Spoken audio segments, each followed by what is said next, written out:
There's a museum somewhere that nobody has ever visited. It has no address, no entrance ticket, no security guard, and strangely enough, every person on earth owns a room inside it. The museum contains things that do not exist yet: a painting you have not painted, a song you have not written, a friendship you have not made, a place you have never visited, a problem you have not solved, a version of yourself you have never met. Even tomorrow is somewhere inside the museum. So is next year. So is the person you might become when you are 80. The museum is called possibility, and your mind is one of the few places where you can walk through its halls.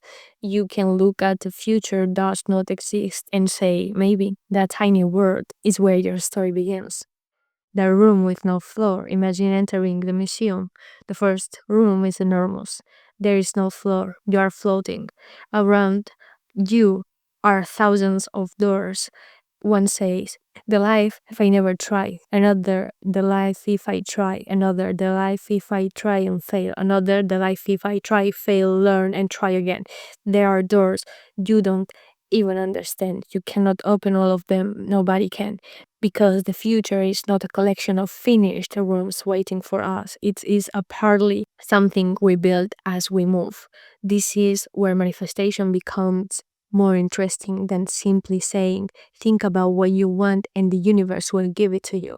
Because the human mind does something much stranger. It allows us to imagine possibilities before they exist. A house can exist first as a picture in someone's head. A bridge can exist first as an idea. A book can exist first as a sentence. Scientific discovery can exist first as a question. The future often begins as something invisible. The wizard who wasn't a wizard. Long ago, people watched lightning explode across the sky. They did not understand electricity. It must have seemed like magic. Today, we understand much more about it. But understanding something does not necessarily make it less wonderful. In fact, sometimes science makes the world stranger. Inside your brain are billions of neurons communicating through incredible complicated networks. You have memories you cannot see. You have emotions you cannot hold in your hand. You can hear a song and suddenly remember a summer from 10 years ago. You can smell something and be transported instantly to a place you have not thought about for years.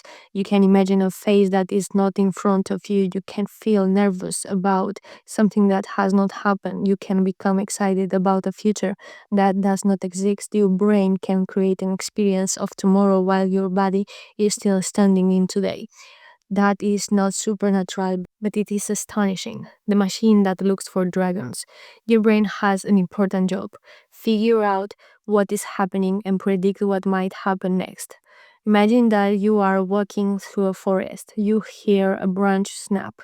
Your brain does not calmly say, interesting, let us wait 6 minutes for additional evidence. No, it reacts quickly. What was that? Is something there? Should I move? This ability helped humans survive. Our ancestors needed brains to could detect patterns and prepare for possibility. And your brain still does this today. It constantly uses past experience to help interpret the present.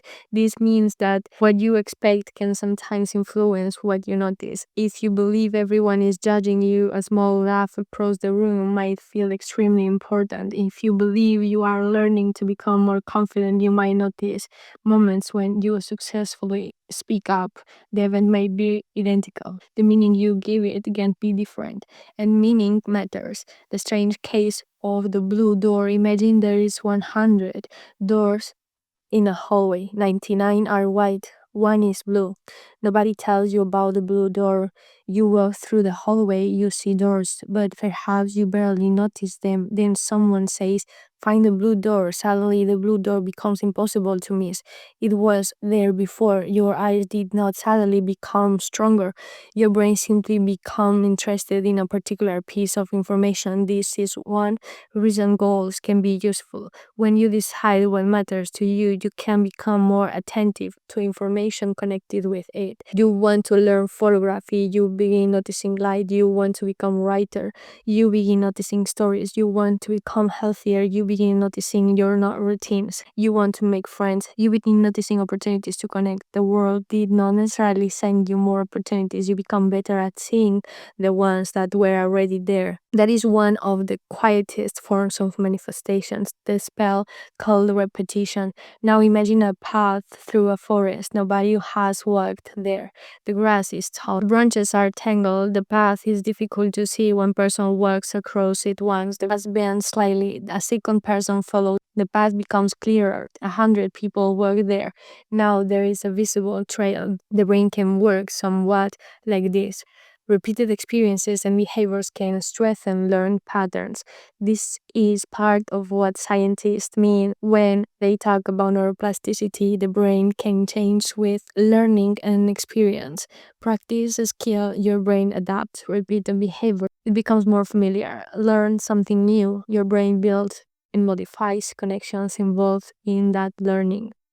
This is why a person who says, I can't do this, may be telling the truth today, but they may not be describing tomorrow. A beginner brain is not supposed to look like an expert's brain. The path has not been walked enough yet. The little lie that sounds like a fact. There is a dangerous sentence we sometimes tell ourselves. I'm just not that kind of person. Not creative, not athletic, not intelligent, not brave, not confident. But how do we know? Sometimes we confuse I have not learned this with I cannot learn this. Those are completely different sentences. A child who has never played the piano cannot sit down and play a concerto. That does not mean the child is incapable of learning music. A person who has never spoken another language will probably struggle at first. That does not mean they are incapable of learning one. A person who has never run a kilometer may find it difficult. Does not mean they can never become a runner. The brain is not a finished sculpture. It is more like a workshop. There are tools, there are unfinished pieces, there are mistakes on the floor. There are things being rebuilt, and there is always something under construction. The garden that listens. Now imagine your mind as a gardener. Every thought is not a seed that automatically becomes reality. That would be far too simple, but some thoughts become important because we repeat them. Repeat thoughts can influence our expectations. Expectation can influence attention. Attention can influence choices. Choices influence behavior, and repeated behavior can become habits, and habits can influence the direction of a life. So perhaps we should be careful about what we repeatedly tell ourselves, not because every thought was magical power, but because the stories we rehearse can influence the person rehearsing them. If you repeatedly tell yourself there is nothing I can do, you may stop searching for what you can do. If you repeatedly tell yourself there might be a way, you may keep looking. The second thought does not guarantee success, but it keeps the explorer moving, and explorers discover things. Back in the museum, there is one door that is different from the others.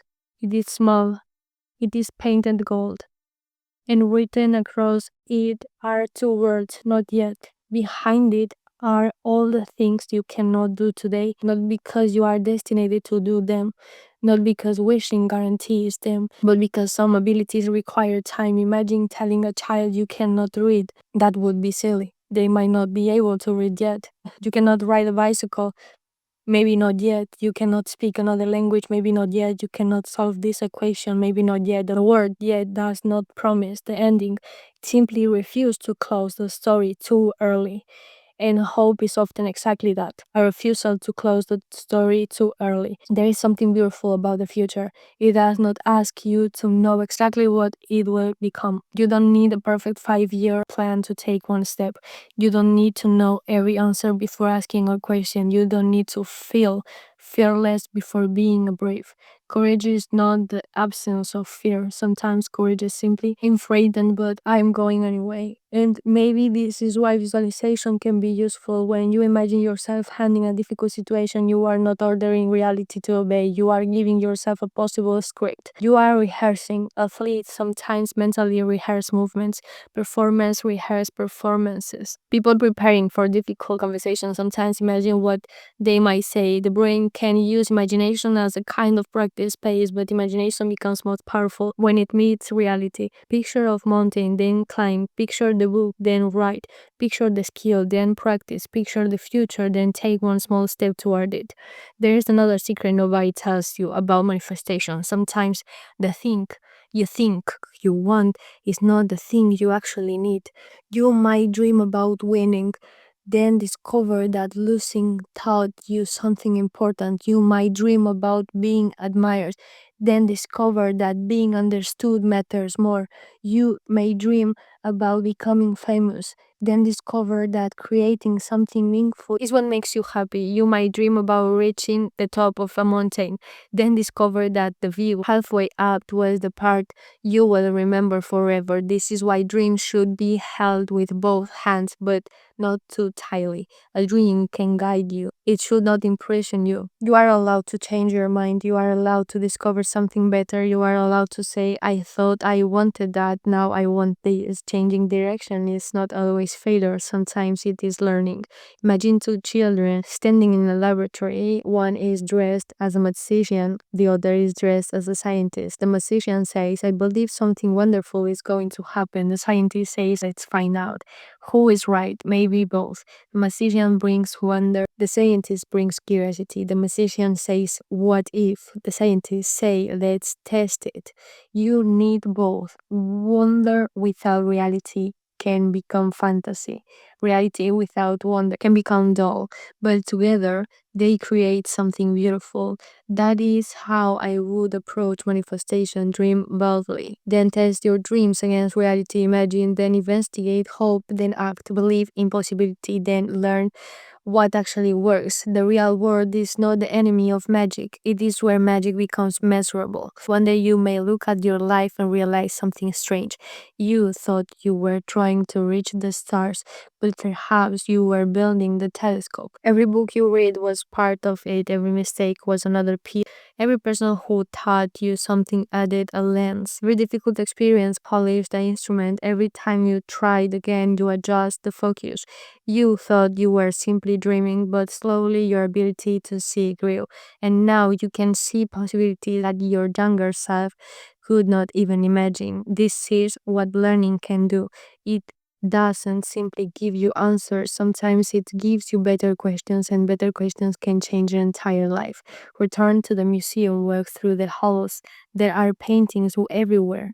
Some are unfinished, some are only sketches, some are almost impossible to understand, some are beautiful, some are frightening, some belong to futures you will never live, and some may become real. You cannot know which ones.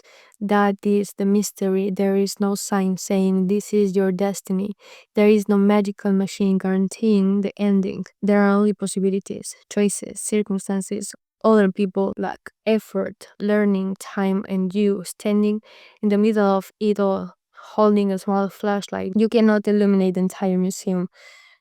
You can only see a little farther than where you are standing. But that is enough because you don't need to see the entire road. You only need to see the next step. Maybe manifestation was never supposed to me. I think it, therefore, the universe must give it to me.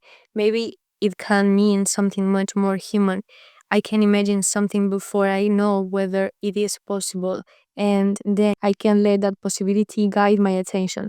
Then I can turn my attention into action. Then I can learn from what happens. Then I can change my approach. Then I can try again. That is not a fairy tale. It is how human beings learn. It is how inventions begin.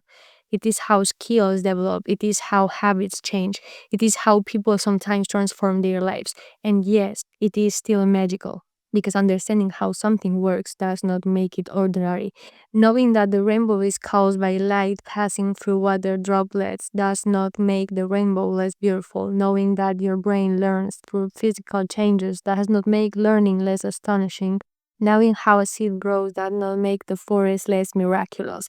Science does not have to destroy wonder. Sometimes science gives wonder a deeper place to stand.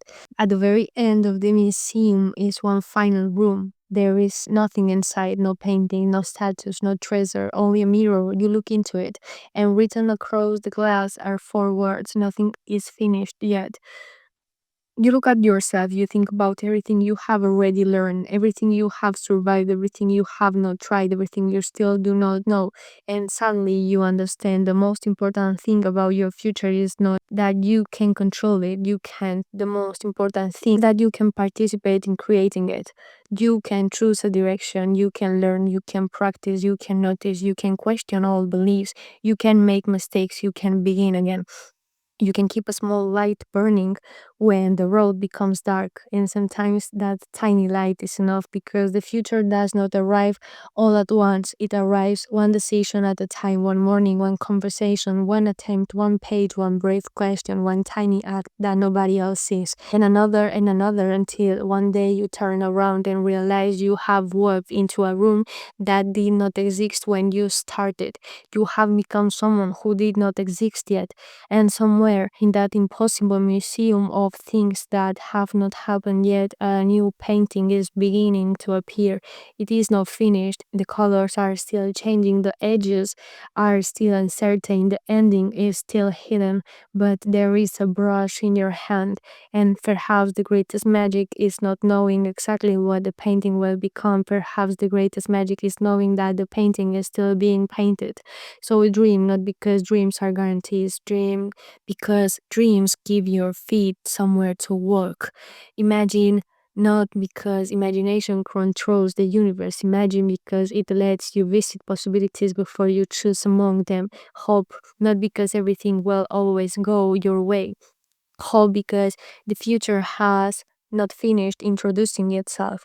And when you hear that little voice whisper, "What if it doesn't work?" answer it with something even more powerful. "What if I learn?" Then take your flashlight, open the next door, and step inside.